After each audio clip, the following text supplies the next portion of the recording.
So this is sort of the lowest mode I can get of this string, right? So it's a half wavelength, and it's the frequency is 9 hertz. So this is moving up and down 9 times a second. This is what this controls, the frequency. And so if you remember this stuff with waves, that if I double the frequency, the wavelength should halve. So I'm going to go to 18 now. And so now we have one complete wave. And one of the things that I like to do with the kids is have them touch the middle here. So this part's not moving, so you don't destroy the wave even when you touch it. If I touch it over here, the wave sort of goes away and comes back.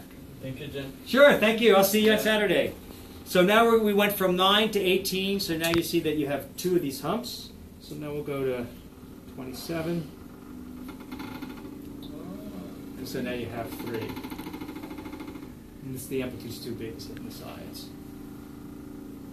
So it's just, you know, something for them to see. Notice if I just change the frequency a little, you know, the whole thing sort of goes away. So it's very sort of tunable. Back to 27. So let's go to the next one. 36. So if you hear that noise, I just reduce the amplitude, and so on and so forth. Now, so this is a transverse wave because the wave's actually propagating this way, but each part of the string is going perpendicular. And we can show that with the springs. You know, we can get on the ground, do that kind of stuff. So what you normally don't see is a standing wave in a longitudinal wave. So this is just a speaker, and I'm just controlling the frequency here. I think around 40 was a good one. So I don't know if you can see from across the room, but you can see how it's a blurry and then spots that aren't moving. Yeah. So it's a lot like this. You know, I just want to show it's a lot like the string. And that's what's so cool about waves. It's very, you know, the same phenomenon you can see in different medium. So just like you have a node here, and this is a blur, same thing with these springs. But these springs now are moving back and forth in the same direction of the waves. That's why it's called longitudinal waves. And sound is a longitudinal wave. Same sort of thing, you can change the frequency and get different spacing between the nodes.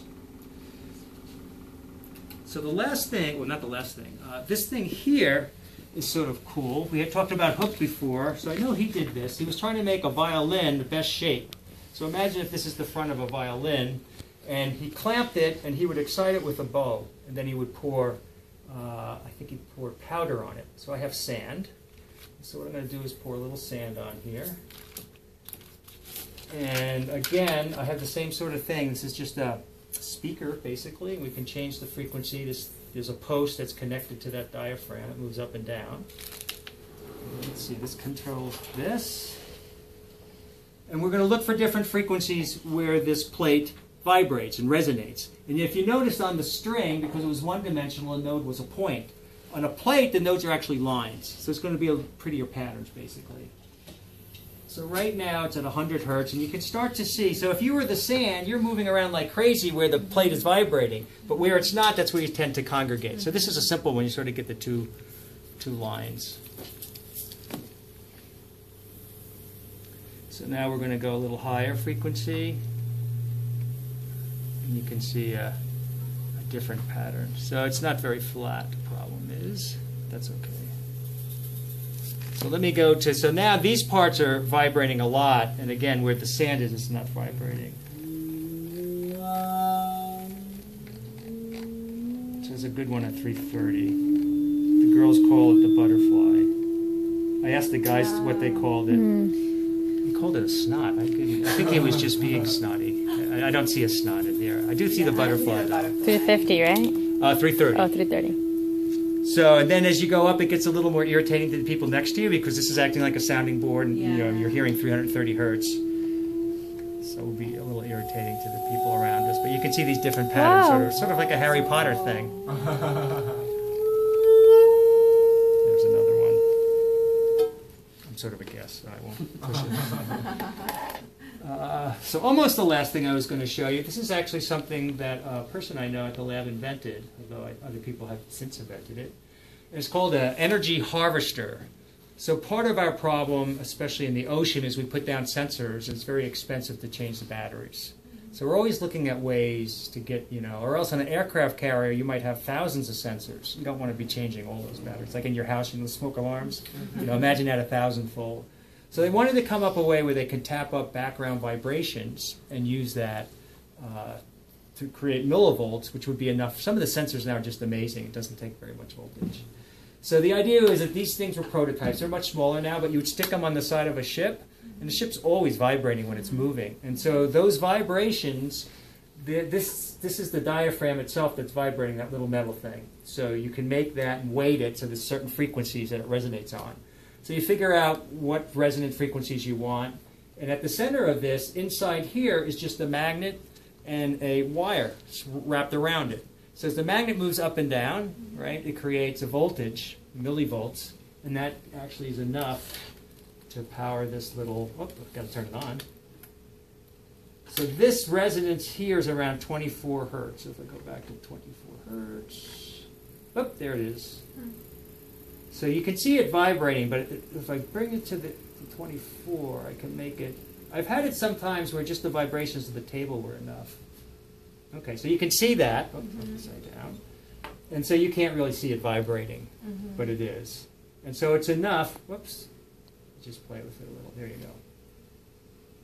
It's enough to run this. And like I said, these are much more sensitive now.